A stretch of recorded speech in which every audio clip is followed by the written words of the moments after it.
High court কোনো রকম হস্তক্ষেপ করছে না, অর্থাৎ 16ই নভেম্বর থেকেই খুলছে স্কুল। বিস্তারিত জানবো, অর্ণব প্রতিনিধি আমাদের সঙ্গে এই মুহূর্তে রয়েছেন। অর্ণব, দেখো, প্রধান বিচারপতি প্রকাশ শ্রীবাস্তব এবং বিচারপতি রাজর্ষি ভরদ্বাজের ডিভিশন বেঞ্চ দীর্ঘক্ষণ স্কুল রিওপেন সংক্রান্ত জনস্বার্থ মামলার শুনানি শেষে এইমাত্র জানিয়ে দিল, অর্থাৎ মামলাটির কোন রকম নির্দেশ ছাড়াই নিষ্পত্তি করলো, শুধুমাত্র দু একটি পর্যবেক্ষণ রেখে।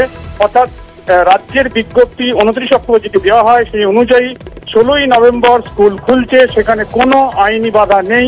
হাইকোর্ট কোনো রকম হস্তক্ষেপ করলো না। রাজ্য যেভাবে মেকানিজম সেট করেছে সেই মেকানিজমই 16ই নভেম্বর থেকে নবম, দশম, একাদশ, দ্বাদশ এই 4 শ্রেণীর ক্লাসের পঠন পাঠন শুরু হবে।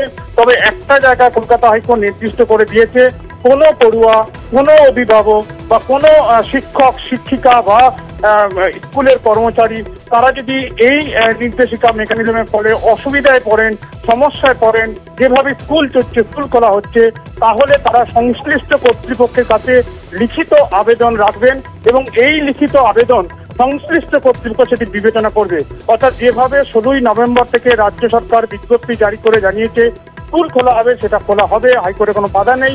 তবে এইভাবে স্কুল চলার ফলে কেউ যদি ভুক্তভোগী হয়, সেটা পড়ুয়া হতে পারে, সেটা শিক্ষক শিক্ষিকা হতে পারে বা কর্মচারীরা হতে পারে, তাহলে তারা লিখিত আবেদন রাখবেন সংশ্লিষ্ট কর্তৃপক্ষের কাছে। এই ক্ষেত্রে শিক্ষা দপ্তরের সংশ্লিষ্ট যে কর্তৃপক্ষ হন সেখানে আবেদন রাখা হবে এবং সেই আবেদনটা কিন্তু বিবেচনা করতে হবে। অর্থাৎ তাদের যে সমস্যাগুলো সেগুলো নিরসন করার জন্য সেটা বিবেচনা করতে হবে।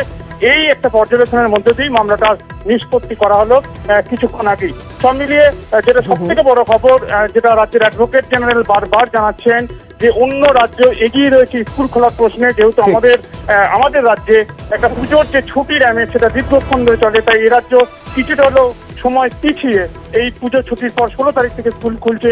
ইতিমধ্যে 2 সপ্তাহ ধরে রাজ্যের সমস্ত বিদ্যালয়ে ইতিমধ্যে সেগুলির প্রস্তুতি শুরু হয়ে গেছে এবং 5 ঘন্টা 50 মিনিটের বিদ্যালয়ের যে স্কুলের পঠন পাঠনের সময়সীমা সেটা তো রয়েছে, তার সঙ্গে 10 মিনিট রাজ্য সরকার অতিরিক্ত যোগ করেছে। এই কারণে প্রতিদিন কোভিড লার্নিং দেওয়া হবে, অর্থাৎ নবম, দশম, একাদশ, দ্বাদশ শ্রেণী পড়ুয়ারা যে স্কুলে আসবে তাদের প্রতিদিন কোভিড সংক্রান্ত শিক্ষা বা লার্নিং দেওয়া হবে, যাতে তারা পাড়ায় বা বাড়িতে এলাকায় গিয়ে কোভিড সংক্রান্ত বিষয়ে মানুষকে সচেতন করতে পারেন। কাজে রাজ্যের যে উদ্যোগ সেই উদ্যোগের মধ্যে সাধু উদ্যোগ রয়েছে একটা, অন্তত কলকাতা হাইকোর্ট মনে করলো। তাই 16ই নভেম্বর স্কুল খোলাতে সায় দিল কলকাতা হাইকোর্টও রাজ্যের বিজ্ঞপ্তি মেনে। যদি কেউ সমস্যায় পড়েন তারা লিখিত আবেদন জানাবেন, সেটা হাইকোর্ট বললো পর্যবেক্ষণ করতে, যারা সমস্যা পড়ে সেই বিষয়টা খতিয়ে দেখতে। ধন্যবাদ অর্ণব।